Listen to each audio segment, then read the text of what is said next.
বন্ধুরা সবাই কেমন আছেন? আশা করি সবাই ভালো আছেন। আজকে আমি একটা সুন্দর হেলদি ব্রেকফাস্ট নিয়ে হাজির হয়েছি। প্রথমে তার জন্য আমাদের লাগছে আলু সিদ্ধ করে গ্রেট করে নিয়েছি, কিছুটা গাজরকে গ্রেট করে নেওয়া হয়েছে, ধনেপাতা কুচি, পেঁয়াজ কুচি আর কাঁচা লঙ্কা কুচি, আর লাগছে ময়দা, হ্যাঁ নুন সামান্য প্রয়োজন মতো নুন লাগবে, গোলমরিচের গুঁড়ো লাগবে। আর প্রথমে আমরা ময়দাটাকে ভালো করে একটুখানি নাড়াচাড়া করে দিলাম।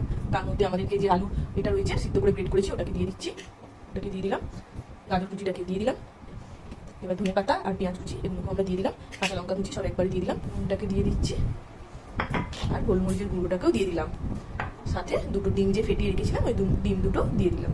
এবার কি সুন্দর গোলাটা তৈরি হয়ে গেছে। এবার আমরা এটাকে কিভাবে রেডি করি সেটা এবার দেখতে থাকুন। তাওয়াটা গরম হয়ে গেছে, এবার আমরা এটাকে এরকম করে দিয়ে সুন্দর করে হাত দিয়ে রাউন্ড সেট করবো।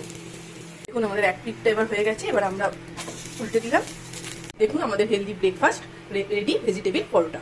সবাই ভালো থাকবেন, সুস্থ থাকবেন, একটা লাইক করে দেবেন আর চ্যানেলটাকে সাবস্ক্রাইব